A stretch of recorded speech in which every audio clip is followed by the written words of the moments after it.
Are you outraged? Outrage isn't the word. If I wasn't on TV, I'd tell you how I really felt. It's horrible. A loss for words over how quickly a man accused of exposing himself to a 12-year-old got out of jail. That man is back behind bars tonight on an unrelated burglary charge, this time without bail. Less than 2 weeks ago, prosecutors also upgraded Glenn Fomonyuy's charges to attempted rape in the case involving the 12-year-old. Why did it take a burglary charge for him to stay in jail longer? Good evening. Thanks for joining us. For K2 News at 6, I'm Deborah Now. And I'm Steve Dunn. K2 investigator Wright Gazaway has been digging into this for weeks now. He joins us live with the story. And Wright, this case has a lot of people in the community and county leadership talking. Tell us about that. And Deb, it really does. And to understand how this person got out of jail so quickly and why this family is so horrified and outraged, you have to start with the way pretrial release happens in Multnomah County. State law and a judge's rule allow this man to be released right away. Tami Perkins and Kathi Gibson say their nightmare started the morning of March 28. Tami says she saw a man jump this fence as her niece was walking up to her neighbor's house. She went to see who it was and was shocked. That's not what I was expecting to see when I saw somebody I didn't know jump my neighbor's fence that I do know. That was enough to say something's not right, but I didn't know that I was going to see him cornering her on the porch, asking her for sex, and she's 12 years old. Tami says that man was Glenn Fomonyuy. She says he eventually left when she yelled at him, but she says he also exposed himself to her. Officers finally tracked him down that day and charged him with luring a minor, coercion, and public indecency. It was a little relief hearing. He was caught. That sense of relief did not last long. A release officer let Fomonyuy out of jail the same day, with only a promise to return to face charges. He was ordered to appear in court 2 days later. Katu was there. As for Fomonyuy, Mr. Fomonyuy is not present in the court at this time. We're appearing by WebEx from what we can tell. To understand this situation, you have to understand pretrial release and how it worked in this case. Judges have the ultimate authority to detain or release people before trial in Multnomah County.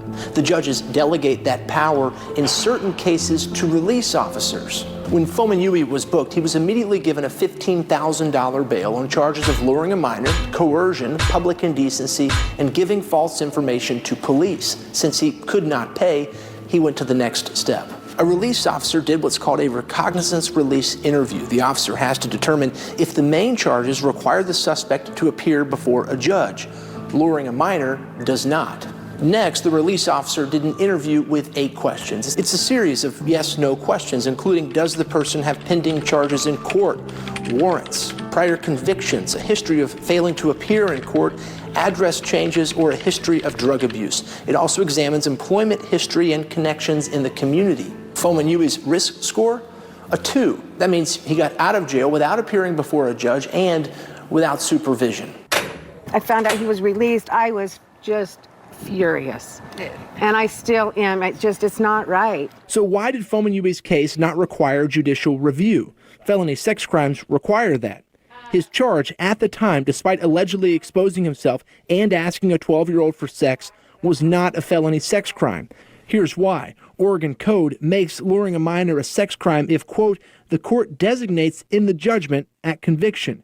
Chief Criminal Judge Cheryl Albright. How can that happen in this current system? Well, it's part of it is that statutory anomaly that makes luring a minor, which we all think of as a very serious crime, and it is. But the problem is it's not designated a sex offense until a different process happens. And so that would be up to the legislature to change that? That would be up to the legislature to change. A grand jury recently indicted Fomonyuy on attempted rape charges in this case, charges that fall under Oregon's felony sex crimes, charges that also could impact whether a judge keeps him in jail.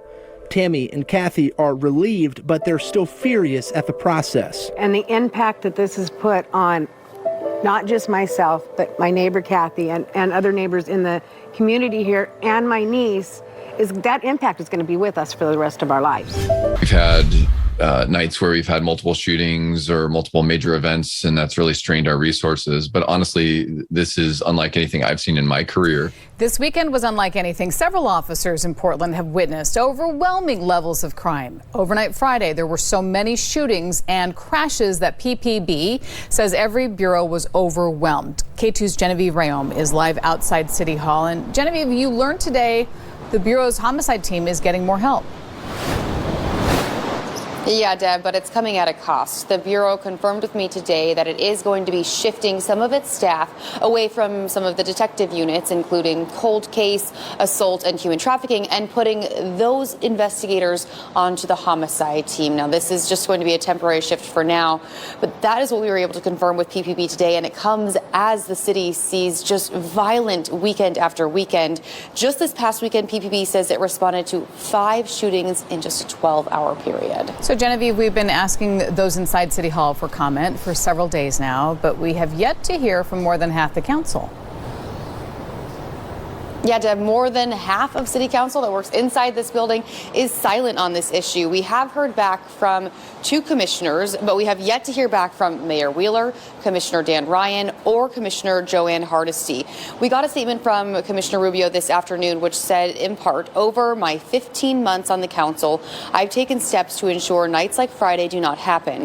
The Portland Police Bureau has vacancies, and I've consistently supported recruitment, which the Bureau is doing. She went on to say, quote, I fought for, and the mayor is now proposing a huge increase in the number of unarmed officers so lower level offenses can be handled and armed officers can handle the situations that actually require an armed officer.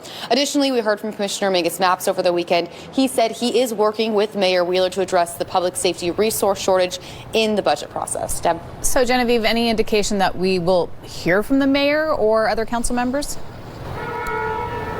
Well, Deb, nothing from inside City Hall, but we did hear from the Portland Police Bureau today that they are hoping to hold a news conference later this week because they know there are many questions that we have. So, Driver killed in a crash this weekend on North Columbia Boulevard. This was Saturday afternoon.